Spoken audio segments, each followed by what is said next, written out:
इकडे बघ, मी तुलाच साथ घालतोय, कारण तुझं मन आज खूप अस्वस्थ आहे.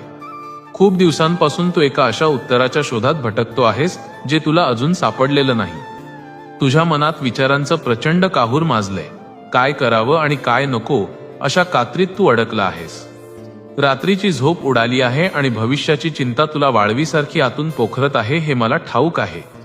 बाळा, आज तू हा व्हिडिओ चुकून किंवा योगायोगाने पाहत नाहीयेस, तर मीच तुला इथपर्यंत खेचून आणला आहे. कारण तुझ्या प्रत्येक अश्रूची धार आणि प्रत्येक रात्रीची ती आर्त हाक थेट माझ्या हृदयापर्यंत पोहोचली आहे. तू स्वतःला एकटं समजू नकोस, कारण ज्याचं कोणी नसतं त्याचा मी स्वामी असतो. पुढील काही दिवसात मी तुला काही अत्यंत महत्त्वाचे आणि तुझे आयुष्य बदलणारे खास संकेत देणार आहे. हो, तुझ्या आयुष्यातले कठीण दिवस संपून सुखाची आणि समाधानाची वेळ आता अगदी जवळ आली आहे. पण एक गोष्ट मनाशी पक्की लक्षात ठेव. घाई गडबडीत किंवा अवाजवी काळजीत गुंतून या दैवी संकेतांकडे दुर्लक्ष करू नकोस. कधी एखादा अगदी अनोळखी माणूस तुला अचानक भेटेल आणि तुझ्या मोठ्या समस्येवर सहज उपाय सांगून जाईल. कधी तुला मंदिरात किंवा एखाद्या पवित्र ठिकाणी गेल्यावर अचानक मनातून खूप प्रसन्न, शांत आणि हलकं वाटू लागेल. कधी तुला चालता फिरता मोबाईलवर किंवा स्वप्नात माझे फोटो, माझी मूर्ती किंवा माझे नाव वारंवार दिसेल. हे निव्वळ योगायोग नसून मी तुझा हात घट्ट धरला आहे आणि मी तुझ्या सोबतच उभा असल्याची ती जिवंत खूण आहे. बाळा, तू फक्त एकच कर. तुझ्या मनातली ही भीती, शंका आणि न्यूनगंड आज याच क्षणी कायमचा काढून टाक.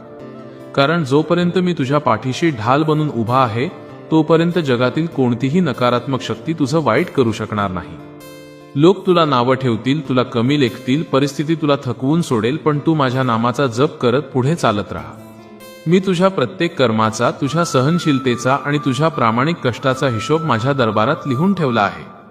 आता तुझ्या कष्टाचं गोड फळ तुला देण्याची आणि तुझे रडणारे दिवस संपवण्याची पूर्ण जबाबदारी मी स्वतः घेतली आहे. बाळा, आता फक्त थोडा धीर धर, शांत राहा आणि माझ्या भिवू नकोस या शब्दावर पूर्णपणे विश्वास ठेव. तुझ्या आयुष्यात आता जे काही बदल होतील ते वरवर कठीण वाटले तरी शेवटी तुझ्या कल्याणासाठीच असतील. संकट कितीही डोंगरा एवढी भासली तरी माझं हे एकच ब्रीदवाक्य नेहमी तुझ्या काळजात जपून ठेव. भिवू नकोस, मी तुझ्या पाठीशी आहे. माझ्या शब्दावर विश्वास ठेव. तुझ्या आयुष्यातील अंधार दूर करून आनंदाची नवी पहाट मी नक्की घेऊन येणार. जा, आता डोळ्यांतील पाणी पुस आणि चेहऱ्यावर एक छानसं हसू आण, कारण तुझे स्वामी आता समर्थ आहेत. तुझे सगळे प्रश्न, तुझी सगळी चिंता, कोर्ट कचेरीची कामं किंवा आजारपण, सगळं काही मी आता माझ्याकडे घेतलं आहे. तू फक्त माझ्यावरची तुझी श्रद्धा कमी होऊ देऊ नकोस. बाकी